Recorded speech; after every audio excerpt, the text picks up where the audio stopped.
अस्सलाम वालेकुम क्लास। जी बेटा, क्या हाल चाल आप सबके। जी बेटा, आज फॉर्मूलेशन ऑफ एन अलगोरिदम हमने पढ़ना है। असल में बेटे ये बुक जो है जो चेंज होके आई है ना, ये असल में आप लोगों के लिए बहुत इंटरेस्टिंग थी। आप इसको टफ़ नहीं कह सकते, लेकिन चूंकि आपके लिए बिल्कुल नई बातें हैं तो इसलिए आपको थोड़ी टफ़ लग रही हैं। तो आपने घबराना नहीं है, थोड़ी बहुत कोशिश करते रहिएगा, कोई मसले वाली बात नहीं है। मैं आपको ये चैप्टर 10 बार भी रिपीट करवाऊंगा इंशाल्लाह, ठीक है। लेकिन आप फ़र्स्ट टाइम इसको जितनी भी ग्रिप कर सकते हैं उतनी करें, फिर इंशाल्लाह ताला अल्लाह ने चाहा तो स्कूल एकेडमीज़ खुलेंगी, अल्लाह बेहतर करेगा तो इंशाल्लाह मैं इसको और अच्छे तरीके से आपको समझाऊंगा। तो यहाँ पर जितना समझाया जा सकता है बेटा, तो मेरी कोशिश तो पूरी होती है कि आपके लिए चीज़ आसान हो जाए।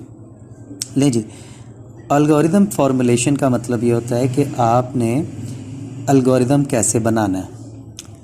तो देयर आर डिफरेंट नोटेशंस कहते हैं कीवर्ड्स यहाँ पे, to write an algorithm. Algorithm को बनाने के लिए कुछ कीवर्ड्स हैं, नीचे उसने दिए हुए हैं स्टार्ट, इनपुट वगैरह के नाम से। तो इसमें जो ज़रूरी हैं मैं अभी आपको वही बताऊंगा जो आगे इस्तेमाल भी हो जाए और आपको थोड़ी बहुत समझ आ जाए।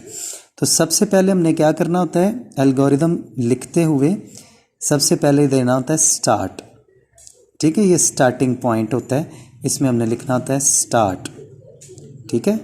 फिर होती है इनपुट।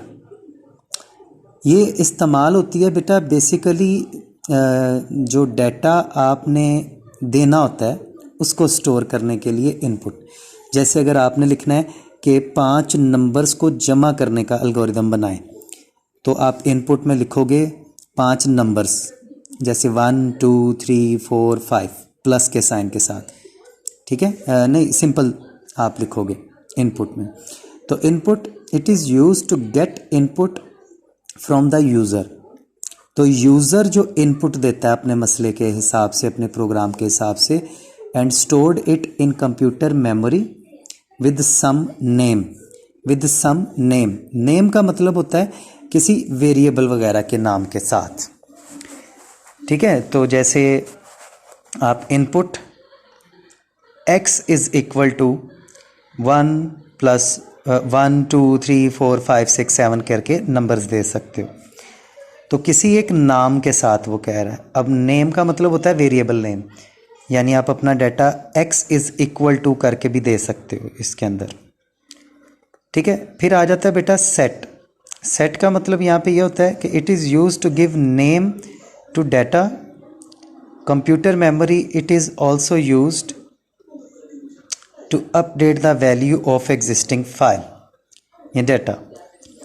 इसमें ये होता है बेटा कि आप इनपुट देते हो जिसमें आप अपने नंबर्स लिखते हो, और उसके बाद एक सेट होता है, सेट में आपने जो भी काम करना होता है। जैसे अगर आपने जो नंबर्स दिए 1 2 3 4 5 करके, अगर आप उन नंबर्स का सम करना चाहते हो तो आप उसका नाम रख देंगे सम। अगर उन नंबर्स का प्रोडक्ट लेना चाहते हो यानी मल्टीप्लाई करवाना चाहते हो तो आप सेट में उसका नाम रख दोगे प्रोडक्ट।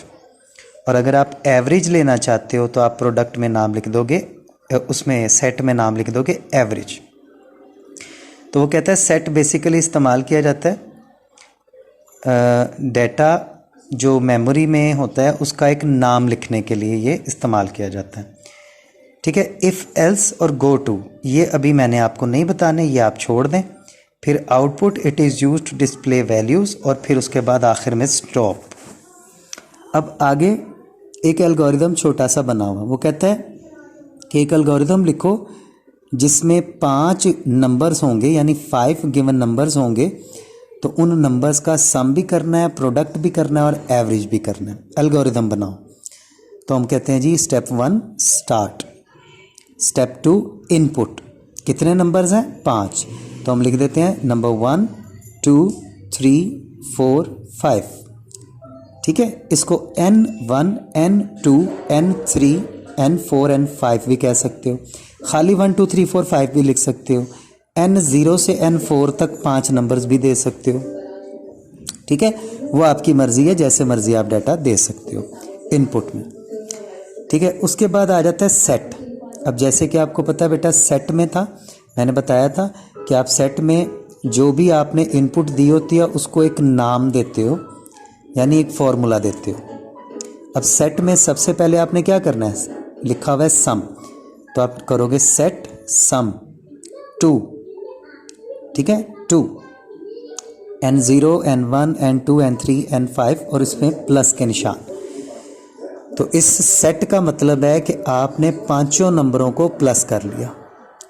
फिर दूसरा सवाल था, इसका प्रोडक्ट लेना है, फिर लिखेंगे सेट प्रोडक्ट 2, फिर पांचों नंबर और इस बार इसको करना है multiply multiply multiply multiply.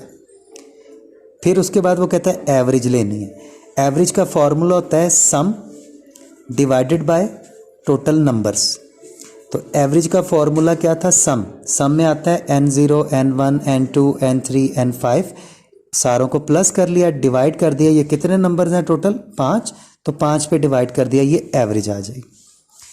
Step 6 में आउटपुट सम प्रोडक्ट एवरेज, और स्टेप 7 में प्रोग्राम हो जाएगा आपका एंड।